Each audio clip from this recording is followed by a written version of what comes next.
Hello everyone, welcome to SPM IS Academy. Here we are with another episode of Assampedia Target APSC Prelims 2021.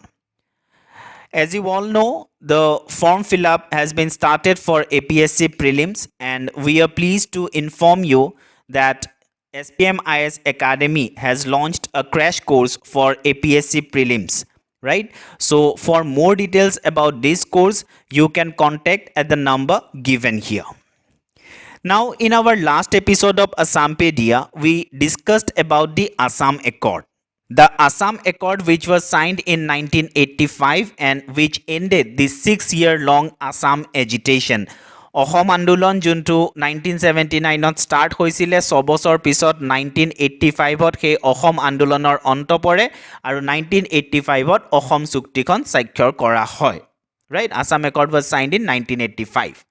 Now এইখিনিতে আমি Citizenship Amendment Act খনৰ বিষয়েও আলোচনা কৰি লওঁ আজিৰ এপিসোডত we will start with the Citizenship Amendment Act Now we all know that the people of Assam have been protesting against this Citizenship Amendment Act. তেওঁলোকে প্ৰথমতে যোনখন বিল পাৰ্লিয়ামেণ্টত ইন্ট্ৰোডিউস কৰা হৈছিল Citizenship Amendment Bill সেই বিলখনৰ বিৰোধিতা কৰিছিলে but that bill has been passed by the parliament in December 2019 so it has become Citizenship Amendment Act আৰু এই এক্টখন ইমপ্লিমেন্ট হয় 10th January 2020 এই Citizenship Amendment Act খনৰ বিৰুদ্ধেও অসমৰ বিভিন্ন জায়গাত বিভিন্ন লোকে প্ৰটেষ্ট কৰি আহিছে আৰু বাৰে বাৰে এটো কোৱা হৈছে যে যদি Citizenship Amendment Act খন ইমপ্লিমেন্ট হৈ যায় তেনেহলে Assam Accordৰ যোনটো প্ৰভিজন আছিল তাৰ কোনো মানে নাথাকিবগে গটিকে এই Citizenship Amendment Act খনে অসম চুক্তিখনৰ উলংঘা কৰিছে বুলি কোৱা হৈছে নাও লেট আছ সি কি কিয় তেনেকে কোৱা হয় Citizenship Amendment Actত কি কোৱা হৈছে which contradicts the provision of the Assam Accord So Citizenship Amendment Act 2019ত কোৱা হৈছে যে any person belonging to Hindu, Sikh, Buddhist, Jain, Parsi or Christian community from Afghanistan, Bangladesh or Pakistan who entered into India on or before the 31st day of December 2014 shall not be treated as illegal migrant for the purpose of this act. গতিকে আফগানিস্তান, বাংলাদেশ আৰু পাকিস্তানৰ পৰা Hindu, Sikh, Buddhist, Jain, পাৰ্চী আৰু Christian কমিউনিটিৰ যোন লোকসকল 2014ৰ ডিসেম্বৰৰ 31 তাৰিখৰ আগত ইণ্ডিয়ালৈ আহিছিলে তেখেতসকলক ইলিগেল মাইগ্ৰেন্ট বুলি গণ্য কৰা নহব অৰ্থাৎ 31st ডিসেম্বৰ 2014ৰ আগতে আফগানিস্তান, বাংলাদেশ আৰু পাকিস্তানৰ পৰা হিন্দু, শিখ, বুদ্ধিষ্ট, জৈন, পাৰ্চী আৰু খ্ৰীষ্টিয়ান সম্প্ৰদায়ৰ বা ধৰ্মৰ যোনসকল লোক ইণ্ডিয়াত আহিছিলে বা অসমত যোনসকল লোক আহিছিলে সেই লোকসকলক ইলিগেল মাইগ্ৰেন্ট বুলি আৰু কনসিডাৰ কৰা নহব তেওঁলোকে ইণ্ডিয়ান সিটিজেনশিপৰ কাৰণে এপ্লাই কৰিব পাৰিব কিন্তু আমি অলৰেডি আলোচনা কৰিছিলো আসাম একৰ্ডত কি কোৱা হৈছে if you remember then the clause 5.8 of Assam accord says Foreigners who came to Assam on or after March 25, 1971 shall continue to be detected, deleted and practical steps shall be taken to expel such foreigners. গটিকে আসাম একৰ্ডত কোৱা হৈছিল যে 25th March 1971ত বা তাৰ পিছত যোনসকল লোক অসমলৈ আহিছিলে বাংলাদেশৰ পৰা সেই লোকসকলক চিনাক্ত কৰা হ'ব তেওঁলোকৰ নাম ভোটাৰ তালিকাৰ পৰা ডিলিট কৰা হ'ব আৰু যোনবিলাক প্ৰ্যাকটিক্যাল ষ্টেপ গ্ৰহণ কৰা হ'ব তেওঁলোকক অসমৰ পৰা ডিপোৰ্ট কৰিবৰ কাৰণে ৰাইট গটিকে according to Assam accord cut off date was March 24 1971 কোনোবা যদি মাৰ্চ 24 1971ত বা তাৰ আগতে অসমলৈ আহিছে তেওঁলোক অসমত থাকিব পাৰিব কিন্তু এই সিটিজেনশিপ এমেন্ডমেন্ট এক্ট খনে এতিয়া এই কাট অফ ডেটটো কৰি দিছে 31st ডিসেম্বৰ 2014 অৱশ্যে সিটিজেনশিপ এমেন্ডমেন্ট এক্ট 2019ত ইছলাম ধৰ্মী লোকসকলৰ কথা কোৱা হোৱা নাই বাংলাদেশৰ পৰা যোন ইছলাম ধৰ্মী লোকসকল যদিও আহে তেওঁলোকক ইলিগেল মাইগ্ৰেণ্ট বুলিয়ে কনচিডাৰ কৰি থকা হ'ব কিন্তু অসমত মানুহে প্ৰটেষ্ট কৰিছে এই বুলি যে আসাম একৰ্ডখনত হিন্দু মুছলিম বুলি কোনো ভেদাভেদ কৰা হোৱা নাছিলে যোন ফৰেনাৰ্ছ হিন্দু হওক মুছলমান হওক যোন ফৰেনাৰ্ছ 25 মাৰ্চ 1971ত বা তাৰ পিছত অসমলৈ আহিছে সকলোকে অসমৰ পৰা এক্সপেল কৰা হ'ব বুলি কোৱা হৈছিলে কিন্তু এতিয়া তাৰে ভিতৰতে যোনবিলাক হিন্দু ধৰ্মী লোক আছিলে যোনবিলাক হিন্দু ধৰ্মী লোক বাংলাদেশৰ পৰা আহিছিলে সেই লোকসকলক এতিয়া ইলিগেল মাইগ্ৰেণ্ট বুলি কনচিডাৰ কৰা নহ'ব বুলি চিটিজেনশ্বিপ এমেণ্ডমেণ্ট এক্ট 2019ত কোৱা হৈছে So, this is the main point of contradiction between Citizenship Amendment Act 2019 and Assam Accord 1985. আৰু ইয়াৰ কাৰণে এই Citizenship Amendment Act খনৰ বিৰুদ্ধে সমগ্ৰ অসমত বিভিন্ন মানুহে বিভিন্ন দল সংগঠনে এই Citizenship Amendment Act খনৰ বিৰোধিতা কৰি আছে Now, if we go back to the, if we continue this post-independence history of Assam, তেনেহ'লে আমি already আমাৰ Assampedia episode discuss কৰিছিলোঁ যে যোগেন্দ্ৰ নাথ হাজৰিকা যেতিয়া অসমৰ চিফ মিনিষ্টাৰ আছিলে সেইখিনি সময়তে এই আসাম এজিটেশ্যনটো ষ্টাৰ্ট হয় আৰু প্ৰথমবাৰৰ কাৰণে অসমত প্ৰেচিডেন্টছ ৰুল ইম্প'জ কৰা হৈছিলে Now, এইখিনিতে আমি চাই লওঁ যে অসমত কেতিয়া প্ৰেচিডেন্টছ ৰুল বা গভৰ্ণৰ্ছ ৰুল অসমত impose kora hoisile so let us have a look at the spell of president rules in Assam so ami jodi pre independence era sao tene hole in December 1941 the governor's rule was imposed in Assam for want of majority of any party so December 1941 or pora November 1942 loike governor's rule অসমত impose kora hoisile then again From October 1945 to March 1946, governor's rule was imposed in Assam for want of majority of any party. And that was in the pre-independence era. Independence or pisot, prothom baror karne president's rule imposed kora hoy 12 December 1979. যোনটো already আমি discuss কৰিছোঁ যেতিয়া chief minister আছিলে যোগেন্দ্ৰ নাথ হাজৰিকা তেতিয়া অসমত এই অসম আন্দোলনটো আৰম্ভ হয় আৰু সেই কাৰণে 12 ডিচেম্বৰ 1979ত প্ৰথমবাৰৰ কাৰণে প্ৰেচিডেন্টছ ৰুল ইম্প'জ কৰা হয় ইণ্ডিপেণ্ডেণ্ট আসামত চ' 12 ডিচেম্বৰ 1979 টু 6 ডিচেম্বৰ 1980 লৈকে এই প্ৰেচিডেন্টছ ৰুলটো অসমত আছিলে তাৰ পিছতে আকৌ 30th জুন 1981 ৰ পৰা 13 জানুৱাৰী 1982 লৈকে প্ৰেচিডেন্টছ ৰুল ইম্প'জ কৰা হয় তাৰ পিছত 19th মাৰ্চ 1982 ৰ পৰা 27 ফেব্ৰুৱাৰী 1983 লৈকে তৃতীয়বাৰৰ কাৰণে অসমত প্ৰেচিডেন্টছ ৰুল ইম্প'জ কৰা হয় গতিকে এই আসাম এজিটেশ্যনৰ পিৰিয়ডটোতে তিনিবাৰ প্ৰেচিডেন্টছ ৰুল ইম্প'জ কৰা হয় অসমত আৰু তাৰ পিছত লাষ্ট টাইমৰ কাৰণে যেতিয়া প্ৰেচিডেন্টছ ৰুল অসমত ইম্প'জ কৰা হৈছিলে it was from 27 November 1990 to 30th June 1991 এই প্ৰেচিডেন্টছ ৰুলৰ সময়তে ইম্প'জ কৰাৰ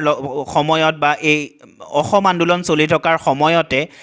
অসমত বহুকেইজন চিফ মিনিষ্টাৰ সলনি হয় ফৰ এক্সাম্পল যোগেন্দ্ৰ নাথ হাজৰিকা যেতিয়া মুখ্যমন্ত্ৰী আছিলে অসমৰ সেইখিনি সময়ত প্ৰথমবাৰৰ কাৰণে প্ৰেচিডেন্টছ ৰুল ইম্প'জ কৰা হৈছিলে সেই প্ৰেচিডেন্টছ ৰুলটো উঠাই দিয়াৰ পিছতে Syeda Anowara Timur became the chief minister of Assam and she was in office from December 1980 to June 1981 আৰু জুন 1981ত পুনৰবাৰৰ কাৰণে প্ৰেচিডেন্টছ ৰুল ইম্প'জ কৰি দিয়া হয় অসমত নাও Syeda Anowara Timur she is the one and only Muslim chief minister of Assam and she is also the one and only woman chief minister of Assam তাৰ পিছতে June 1981ত যেতিয়া প্ৰেচিডেন্টছ ৰুল ইম্প'জ কৰি দিয়া হয় সেই প্ৰেচিডেন্ট ৰুলটো উঠাই দিয়া হয়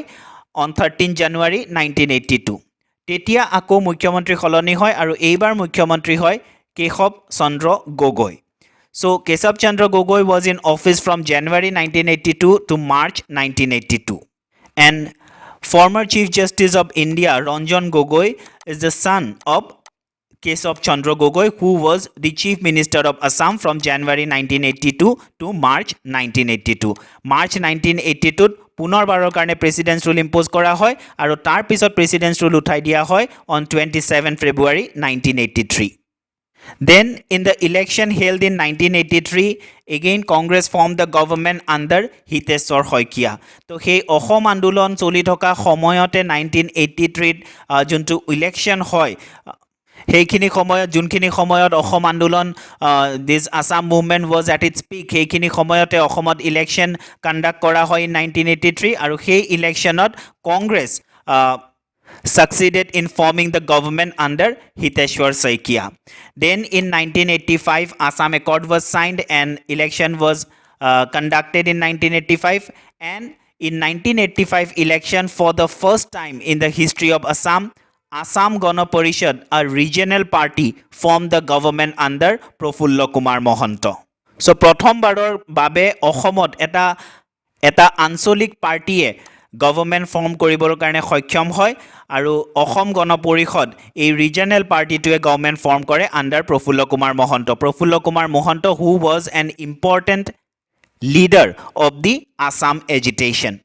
ইয়াৰ আগতে যোনে গভৰ্ণমেণ্ট ফৰ্ম কৰি আছিলে কংগ্ৰেছ হওক বা জনতা দল হওক এই দলসমূহ আছিলে নেশ্যনেল পাৰ্টিজ ৰাইট এই পাৰ্টিবিলাক নেশ্যনেল পাৰ্টি আছিলে আৰু এই অসম গণ পৰিষদটো এটা ৰিজনেল পাৰ্টি হয় এটা আঞ্চলিক দল হয় এই ৰিজনেল প্ৰথমবাৰৰ কাৰণে এই ৰিজনেল পাৰ্টিটোৱে অসমত গভৰ্ণমেণ্ট ফৰ্ম কৰে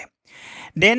1985ৰ পৰা তেতিয়াও তেওঁলোকৰ টাৰ্ম কমপ্লিট হ'বলৈ কিছু সময় থাকি যায় সেইখিনি সময়তে 1990ত পুনৰবাৰৰ কাৰণে প্ৰেচিডেণ্টছ ৰুল ইম্প'জ কৰা হয় অসমত this president's rule was imposed on 27 November 1990 and it lasted till 30th June 1991 সেইখিনি সময়ত অসমত ইনচাৰ্জেঞ্চিৰ যোনটো প্ৰব্লেম আছিলে সেইখিনি সময়ত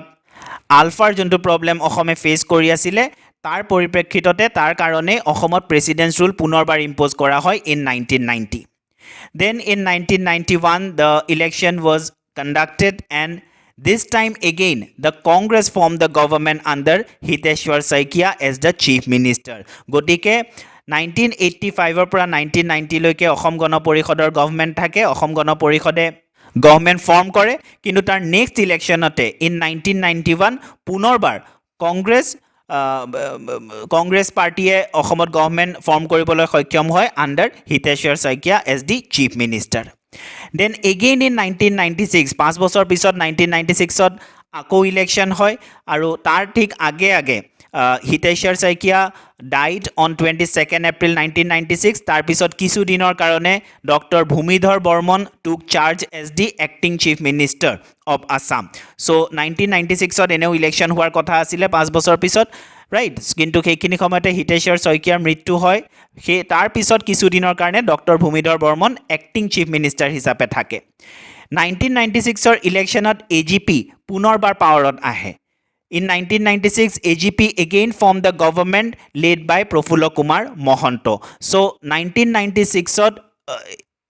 অসম গণ পৰিষদে দ্বিতীয়বাৰৰ কাৰণে গভৰ্ণমেণ্ট ফৰ্ম কৰে কিন্তু তাৰ পিছতেই 2001 ইলেকশ্যনত পুনৰ কংগ্ৰেছ পাৰ্টিয়ে ইলেকশ্যন জিকি পেলাই গভৰ্ণমেণ্ট ফৰ্ম কৰিবলৈ সক্ষম হয় আৰু তাৰ পিছত 2001ত সেই জিকাৰ পিছতে 2006, 2011 এই তিনিওটা ইলেকশ্যনতে Congress emerged as the majority party and Congress form the government with Tarun Gogoi as the chief minister of Assam so' 2001ৰ পৰা 2016লৈকে এই 15 বছৰ অসমত কংগ্ৰেছে গভৰ্ণমেণ্ট ফৰ্ম কৰে under Tarun Gogoi as the chief minister then in the last assembly election last বিধানসভা নিৰ্বাচনত in 2006 BJP-led National Democratic Alliance won a majority of seats in the legislature with 86 seats, followed by Congress with 26 seats and AIUDF with 13 seats. And Sarbananda Sonowal of BJP became the Chief Minister of Assam. গতিকে 2001ৰ পৰা 2016লৈকে 15 বছৰ কংগ্ৰেছৰ government থাকে আৰু last যোনটো আমাৰ বিধানসভা election হৈছিলে 2016ত সেইটোত কংগ্ৰেছক পৰাস্ত কৰি বিজেপিৰ যোনটো এলায়েন্স আছে national Democratic alliance that NDA succeeded in forming the government in Assam. And out of the 126 of Assam Legislative Assembly, BJP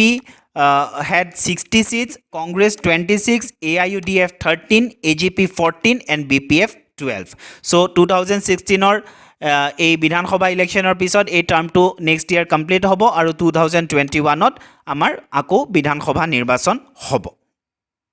Now, based on the discussions we had today, let us see some practice questions.